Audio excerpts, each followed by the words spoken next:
Don't know if this will be um mm, for sharing. There were years of making these recordings, not to ever there's the point wasn't to ever share it or post it. It was the version here of what Jed McKenna would call spiritual autolysis. And it was shadow work, and it was recognizing true nature, and there's many things. And it was just talking, but it was like in lieu of writing. Writing wasn't the best fit for this body. Um, so this feels more like that.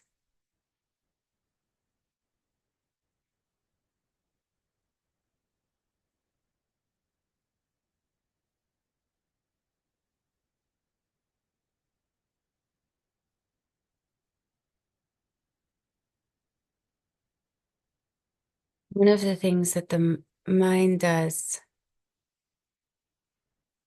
is it, or has done, has it's collected warnings and stories and things like that from quote unquote teachers,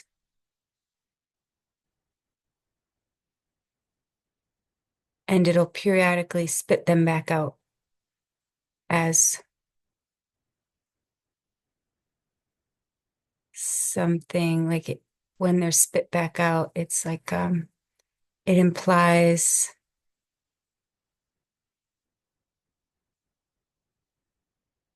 incompleteness, or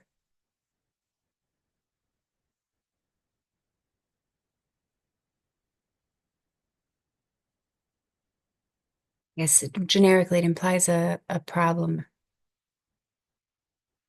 an unseen problem, when in actuality it is the creation of imagined problem, the offering of like solutions or uh, doubt or concern is the experience, is the sense of unease.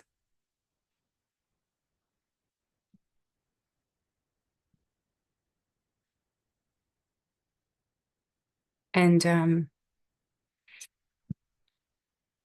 it's none of my business. Um,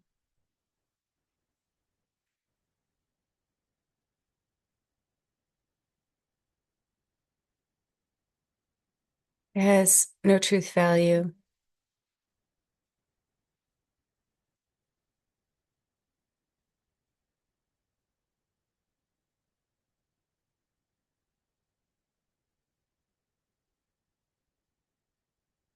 The truth is, um, the mind doesn't know,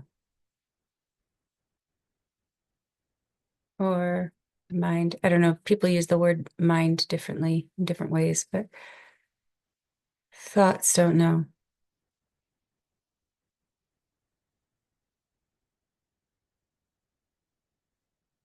Like right now, there are tears coming up, and it just feels so good. So thoughts would say something about it, or have in the past, about tears or crying equals sad or upset or something.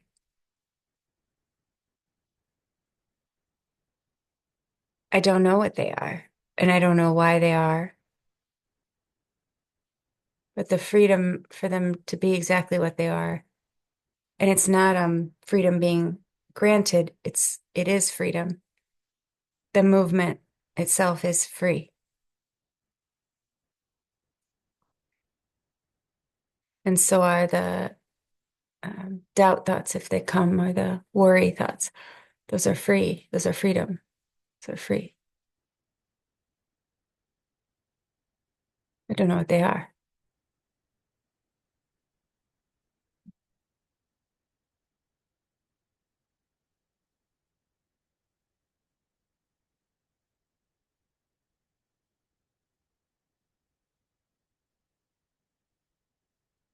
Don't know.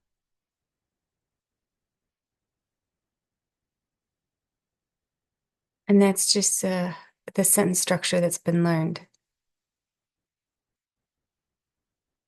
the subject object sentence structure. It's not even fitting. There is not knowing. Knowing doesn't know.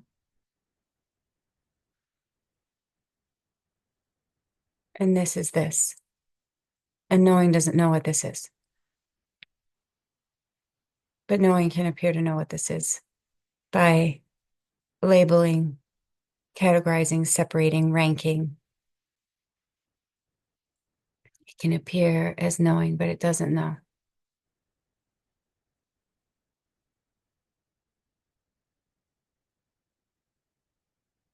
It can even appear as like a vague sense of a person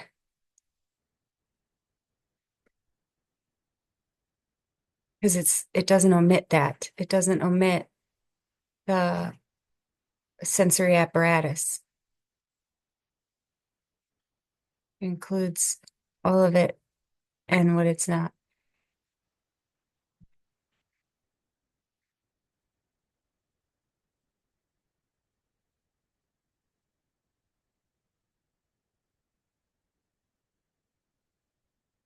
There was some, I've been watching a few like very bad movies. Like they're not very good quality, good acting, good writing, any of it, good character development. Just these free movies on YouTube. And they have like famous actors in them, but they're just like the movies that never went anywhere because they're not good. Um, and even the movie I saw at the theater last night, it's engaging, entertaining, but it and some of the acting was kind of good. And in that it was not noticeable as acting. Some of it was noticeable as acting. But it wasn't very good either. It wasn't that great, but not as bad as the YouTube movies. But today the movie was like a different kind of representation of dissociative identity disorder.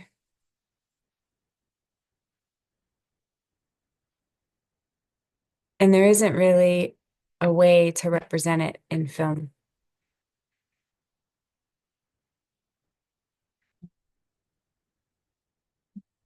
because it's a sensed, very intimate, very visceral appearing and disappearing of experiences that are atypical. And there's not really a way to represent that in some like concrete media form, like writing or acting, because that is like a stable, concrete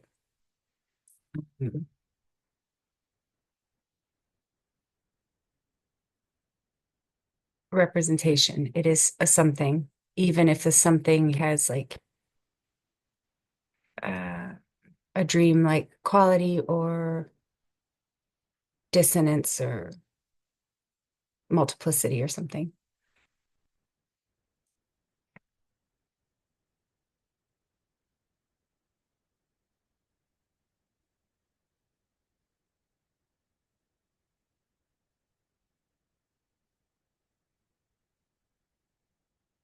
There's just a funny thought right now. I remember reading about, it might have been Talopa or Naropa or like a student was walking with a teacher and it was raining and they looked back and the teacher appeared to be small, like inside a shell or a leaf or something. I don't remember, something in nature. So they were like, the way it was described was like they were both full size and tiny enough to be sheltered by a tiny plant or something. And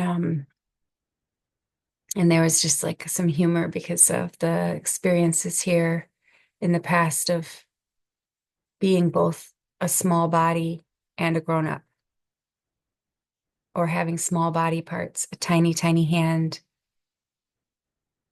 or an adult that I used to be the same size as in a moment is like way bigger than me.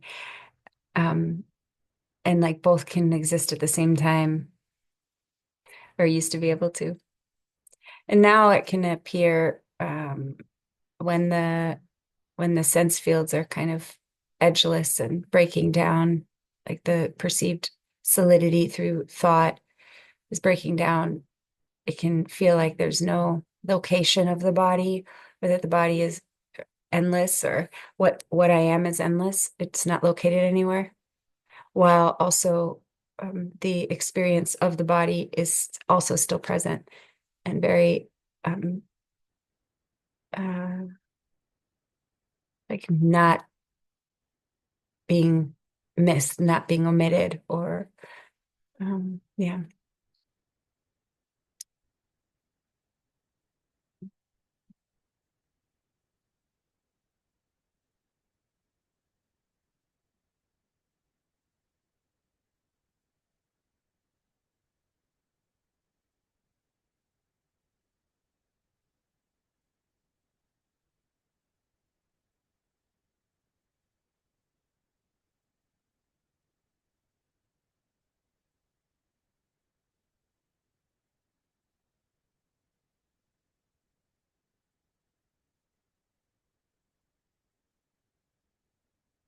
One of the things that recording and speaking, not even, it doesn't have to be speaking, but recording can appear to do, it's kind of like meditating with a Sangha, as opposed to on one's own. It like can hold, it like supports holding attention in a place. It's less and less needed. The like gorgeousness and fascination and tolerance and all that for experience has grown so much that there can be hours of just like laying and feeling body sensation, or it's just infinitely interesting and intimate and immediate, and yeah, but also this process seems to also support it.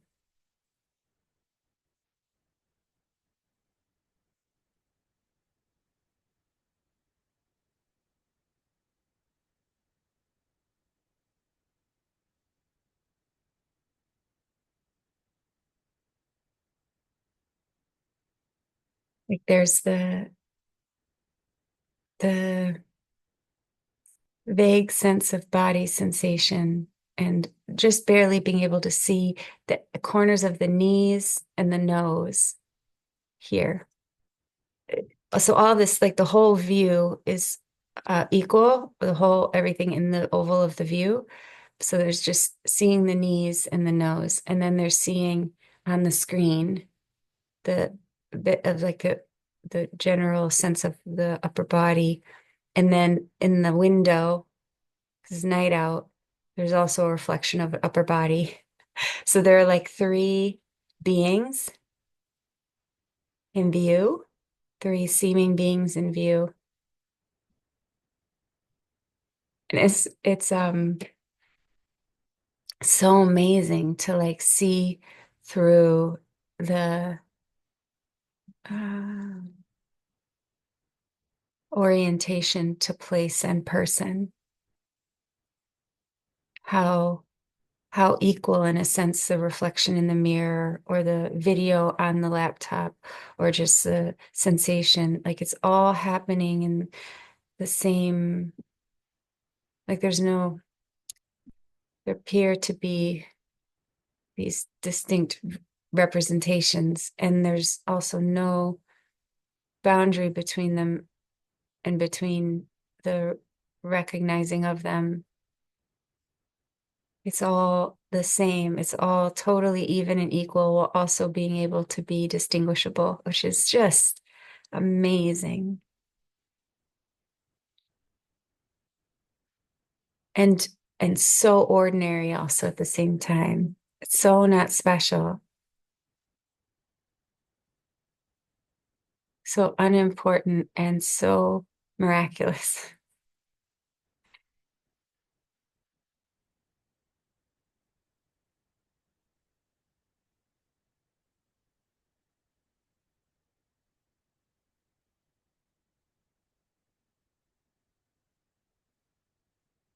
As usual, there's no point in talking about it for any other body, uh, because it's either will be recognizable or it won't, and that's that. Um, what that misses each time that it's said, something like that is said, is the movement of all of existence. Um, the no separation and how um, the pointing can, it seems that the pointing supports recognition. That's how it appears in time in the story. It can support recognition. I don't even know if that's the case. Even in this story, there's like the story of the different glimpses or the different pointing as causal. But I don't know.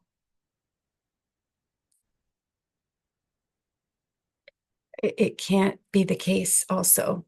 I mean, it's like there's nothing omitted. Everything is the cause. Everything that isn't is the cause. So pointing out one facet as the cause, it's both true and untrue. Hi, kitten. Did you enjoy your brusha? Oh, I brushed you so long and good. You loved it. Now you're all soft. You're so soft. You're so soft. Little floof. Yeah. Hi. You want more loving? You gonna do biscuits? You gonna make biscuits?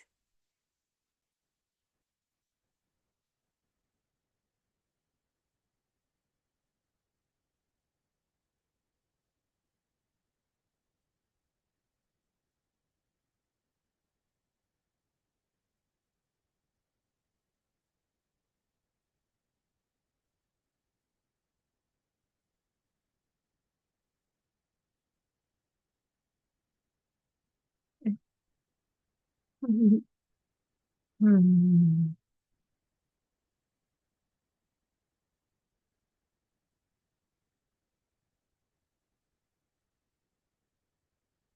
And then after watching the movie, there was like an idea, I guess, an idea of calling mom and kind of saying the last little bit to her that's never been said or that hasn't been said confidently or and actually the version that came up was like the least confident version, like including the lack of confidence, like telling her, I don't know if any of these memories are true. So, and it doesn't matter, but they the they represent they represent truly how it felt. So they want to be shared. And then this like idea after that of like existence um pulsing or radiating or repeating and upgrading the all of the what we would call existence that's in view um on repeat and upgrading each round, and like this as a potential upgrade, that the idea with slight impulse arose but not enough to act on. But what if in another iteration it tips over and it is acted on, or at a later date in this iteration it's acted on, just because of the like the fractal nature of everything that was being shared with the sponsee today. How authenticity can include um, uh, not being authentic yet, or something like that also is authentic. Authentic includes the conditioned momentum conditioned responses. It's just so beautiful. Like just there's just no remainder, and there's no landing, and there's no problem, and there's it's infinitely interesting, and it's so low stakes, and it's just what's happening. And it's both undeniable and um, ungraspable and incomprehensible at the same time. And it's like constant movement, constant disappearing. And then what doesn't come and go is so locationless and qualityless. So in both regards, it's like ungraspable, unfathomable, uncontainable, unrepresentable, although representation can happen in word or form. But it's always representing what is already over. And the representation is like leaving as soon as it arrives, also. It's just amazing. And it's all just nothing appearing as something, seemingly. But where is it? Where is it? It goes, it goes, it goes.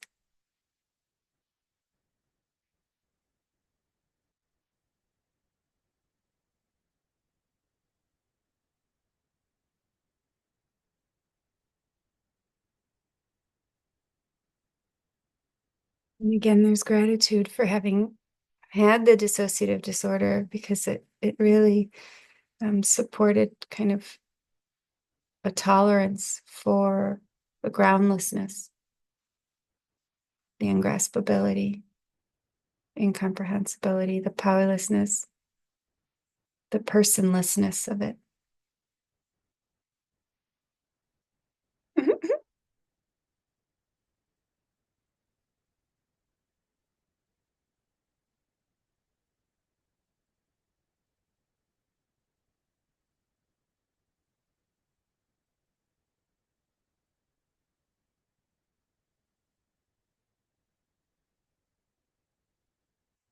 At this little guy, I put this where I please, and you better use the fucking coaster.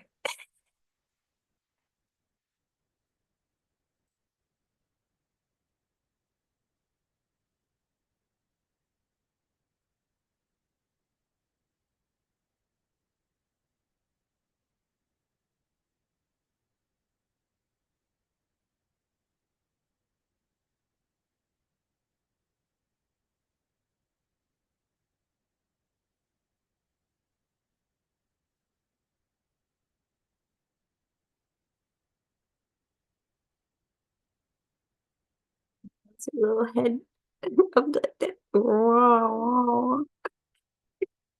It makes her make biscuits,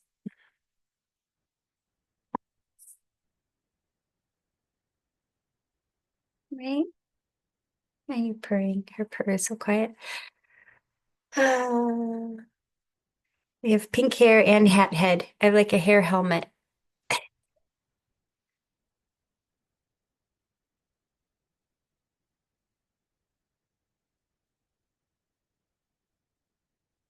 Um,